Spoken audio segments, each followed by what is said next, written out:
Welcome back to another video on the laws of the universe. Now, in this video, I want to talk about two specific rules or laws that all of us need to adhere to in order to manifest the things that we want, in order to bring in the good stuff into our lives and live a fulfilled life. So the two that I want to discuss today, the concept on supply and demand. So supply and demand, what has supply and demand got to do with the law of attraction? What has it got to do with you?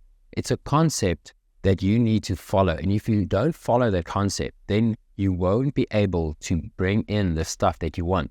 Think about gravity. Gravity is a law and it's always working. So if you jump off the edge of a building, you're going to hit the ground. You're going to drop down.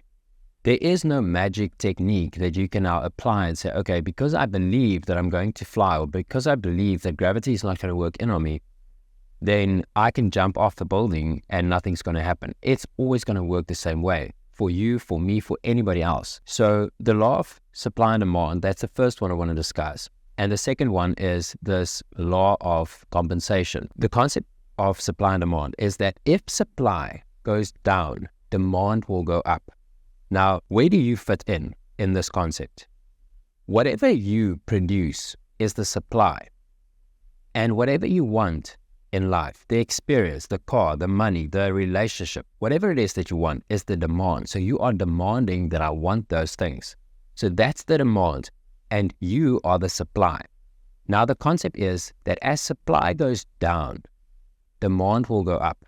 And as supply goes up, demand will come down. It's always going to work that way. It's like gravity. It cannot work the other way. Let's take an example. Let's take a diamond. Why are diamonds so valuable?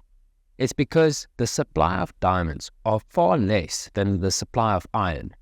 And therefore, people are willing to pay a lot more for diamonds because they are worth more, because they are so scarce. Let's take another example. Let's take a restaurant owner. Now, let's assume that restaurant owner's got 10 tables in his restaurant, but every night he can only fill up 2 tables and nobody's outside, nobody's queuing at his door to get into his restaurant.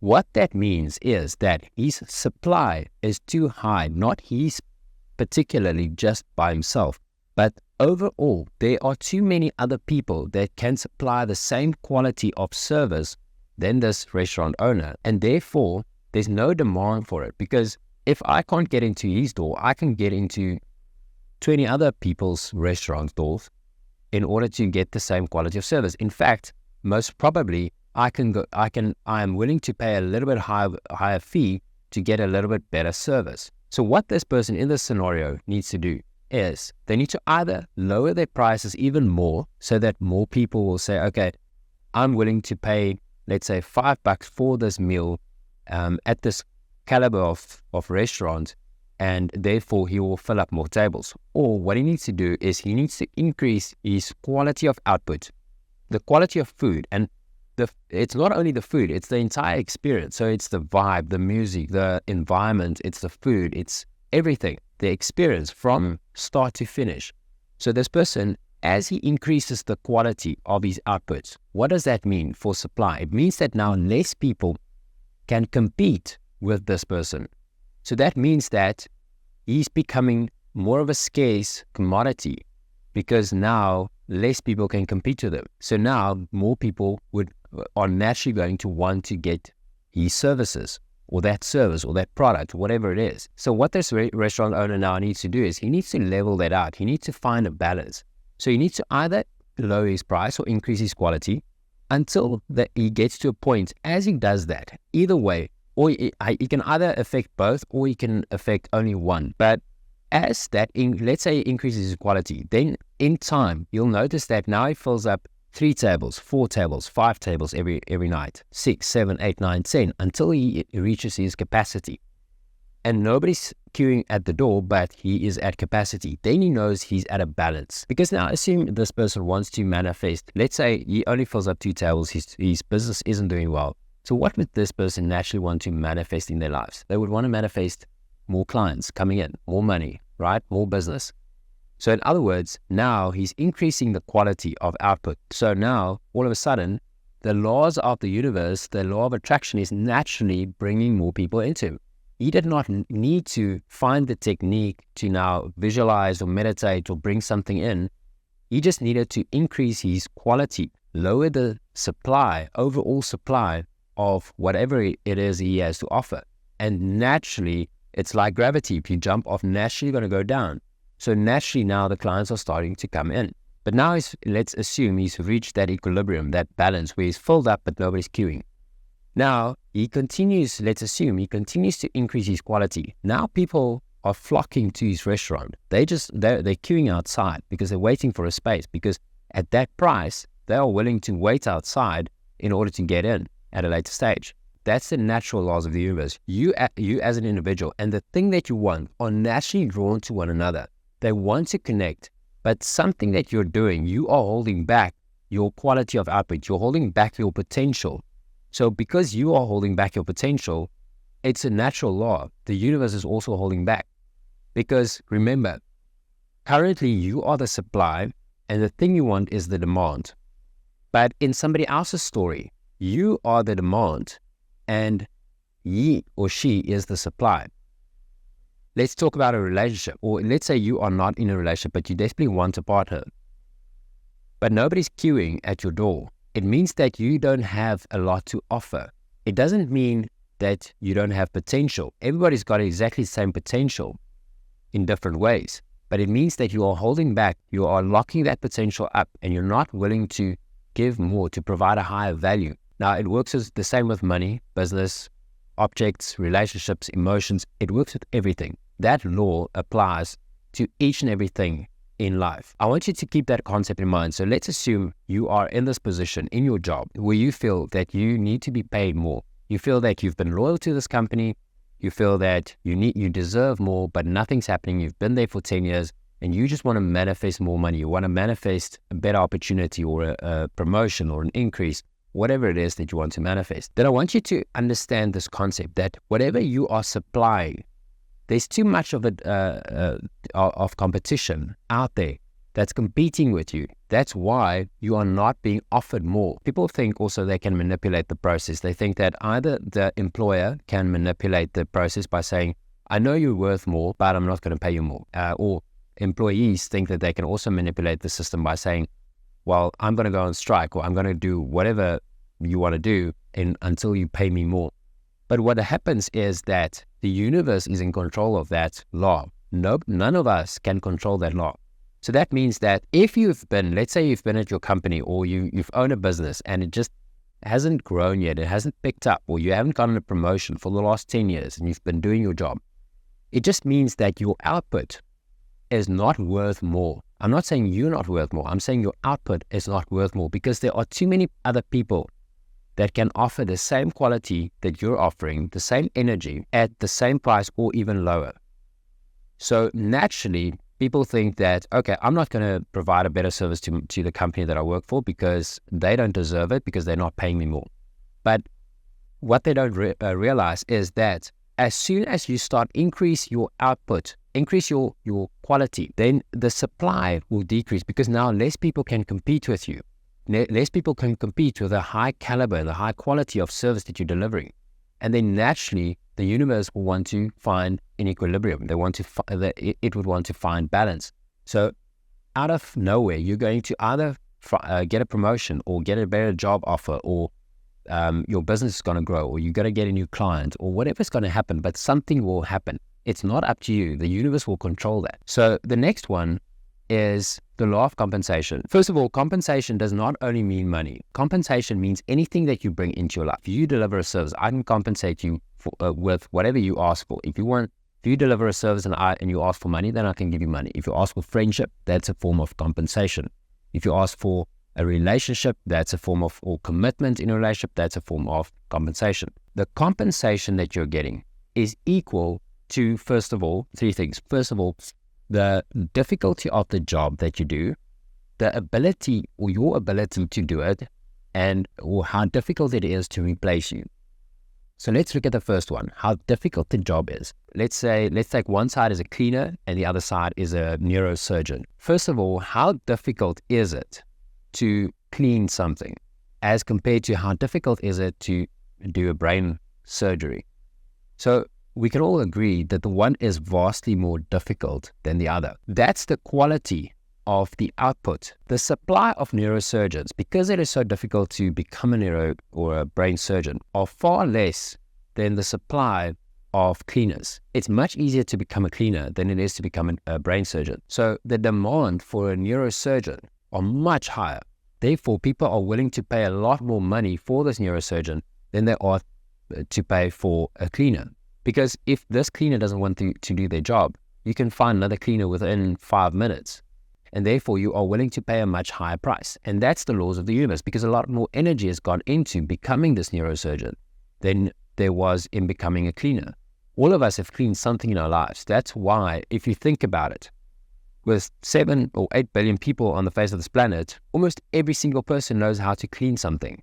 So that means that your supply is so high, you can choose amongst 8 billion people. But there are only a handful of neurosurgeons in the world. And therefore, by law, the demand for neurosurgeons are much higher. Therefore, people will pay more. Therefore, that person can ask more in return. They can manifest essentially more into their lives because they've got more to offer. They've got a higher quality of service to offer. Now, the second part to this law of compensation is how good you are at your job. Let's say 2 people, and they believe that they want to get paid exactly the same as the next person that's got the same title. But what that means is that if this person offers, let's say, a higher quality of output, they might be doing the same job, but this person is just better to be around, or they've got a better personality, or they do the same job, but they just do it slightly better, or much better, or they just do it in half the time. That means that even though it's the same title, same job, same requirements, they do a much better job, and therefore their output are much higher. Who would you want to work with? Somebody that does one job, but they are miserable and they don't want to speak to you, or somebody that does the exact same job, but they're pleasant to be around with, or to be around. You are going to want to hire the person that is pleasant to be around. We've seen this many times where 2 interns will start at the same company, same job, same title, out of the same school, and then 3 years down the line, one would have excelled much more than the other. And why is that? It's because fundamentally they were willing to access more of their potential and offer more to the outside world, whatever that is. And then naturally the universe wants to find that equilibrium, so the universe will compensate that person for what they offer, the higher caliber, because now they are more in a higher demand than the other person. And the other person, 3 years down the line, they kind of still stuck in that same position because they're not willing to access more of their potential. You cannot manipulate the laws of the universe. It will always work the same way. So the person that offers more will have different opportunities. All of a sudden, he or she or whoever will get more opportunities from the outside world because more things will naturally flow to them without them even having to ask for it. The third thing is how difficult it is to replace you. So let's recap and say, it's how difficult the job is, how good you do your job, and how difficult it is to replace you. So the third one, let's take the comparison again between the cleaner and the neurosurgeon. How difficult is it to replace a neurosurgeon? Roughly about 20 years. So in order to replace that person, you would need, or the service that person can deliver, you need to train somebody for 20 years before they can do similar caliber of job in the same industry. But how easy or difficult is it to replace a cleaner? You can probably replace a cleaner within 5 minutes, within an hour. So under an hour, you can train that person to do the same job as the previous cleaner. But in order to replace the neurosurgeon, you're going to have to train somebody for 20 years. So you see how difficult it is to replace you directly ties in with the amount of compensation you're getting. Compensation just means whatever it is that you want to attract into your life. Now again, let's talk about the universe working with that law, or how that law operates within the universe. Because I've seen examples of people wanting to manipulate this law through forcing. And one example is, in our country, we've got a lot of strikes. So a lot of companies are struggling with people striking every single day because they want more wages, higher pay. And I remember it was quite a few years ago. I remember there was this big strike. I think it was a mine. And the workers on the mine, the miners, were striking. And they went on strike. Now, the laws in SA is that you're not allowed to fire somebody if they go on strike, but you're not obligated to pay them. So you don't have to pay them for the period that they're not working, but you just cannot fire them. So now what happened was all of these people, and I'm talking about thousands of people, went on strike. They demanded something small, like I think it was like $10 more every month or $100 more every month. I can't remember the exact figures, but I remember it was quite low, because they believe fundamentally that they are worth more, not knowing how the laws of the universe will automatically correct. And I'm not saying the person, I'm saying the output, whatever potential within them they are accessing and providing to the outside world. They thought it was higher or worth more than what they were being paid. So they went on strike, and the strike went on for 3 months straight. And I remember after about 3 months, the company or the mine said, okay, we agree, just come back to work, we'll pay you that $100 more. And I remember making the calculation. So to compensate, to make up the 3 months of lost income would have taken them roughly about 15 years. So the universe in that regard, now they believe that they've overpowered this company. They believe they've won. They believe that they've now forced the company to pay them more than what they are actually worth, because they fundamentally believe that they are worth more. However, the universe auto-corrected. Nobody calculated this. Nobody anticipated this. None of those people anticipated that, hang on, if I don't go back to work for 3 months, to make it up with $100 increase, it's going to take me 15 years. So the universe is just auto-corrected. So I want you to keep that concept in mind whenever you are in a position where you believe that you are worth more and you're not being compensated for it and you're getting frustrated.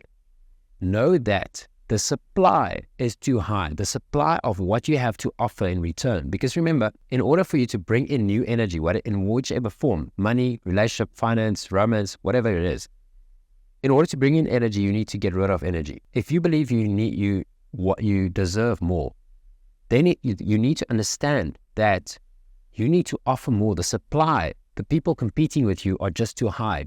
You're not, the output, and I'm not saying you, I'm saying the output is not unique enough. There are too much competition. So you need to increase the quality and the efficiency and everything that you are offering in exchange for the things that you want. Because that's the laws of the universe. It cannot work any other way. So if you're in this position where you are frustrated and you know fundamentally that you can feel it in yourself that you have more potential, you have more to offer, whether you're in a job or in a relationship, in whatever situation you find yourself in at the moment, but you just feel like you're not being compensated enough, then you know that that's a good indication that you've got more potential. But the problem is you are holding back that potential. So if you're in this negative position at the moment and you feel that the world's just against you, I want you to kind of take a step back just for one moment. Silence your inner voice. Silence that thing or that person that you want to punish or get vengeance on. Because that's also what happens is I'm in a position every day. I'm in a situation now where I believe that somebody is doing me wrong, where I've got two options. Either I feel that I need to get vengeance, I need to now retaliate and fight to this person, or I can just let it go and let that person's energy automatically calibrate, automatically find equilibrium. Because whatever somebody does to me that's not right, the law of the laws of the universe, the law of compensation, the supply and demand will auto-correct, and that person will be balanced out. I don't need to do that for myself. So I don't need to fight the universe's battles. The universe will do that for me. I'm going to focus on myself. I'm going to focus on improving myself, improving or increasing the quality of myself, increasing the quality of what I have to offer. And then naturally the universe will, whatever I've lost there will be given back to me. Whatever I've lost there will be brought back to me in whichever form. So the universe will always autocorrect. So take a step back and just say to yourself, listen, I've been fighting with this person, fighting with this company, fighting with a client, fighting with my partner. How can I change this? Because that's not what I want to attract into my life. And take a step back and say, I need to access more of myself. I need to access more of what I have to offer, my potential. Remember, it's potential energy being locked up inside of you, and you need to access it in order to improve yourself. And as you improve yourself, less people can now compete with you, so you become more valuable because the supply's gone down, the demand's going up. And naturally, automatically, the law of attraction is going to bring in stuff to you. You don't need a technique. You don't need to manifest through visualization. You don't need to meditate. You just need to understand that you need to improve yourself. The more you improve yourself, the more you follow the rules of the universe, the good stuff, the stuff that you want will come naturally flowing to you. So if you've watched up until now, thank you so much once again. All the best, keep going, and I'll see you in the next one.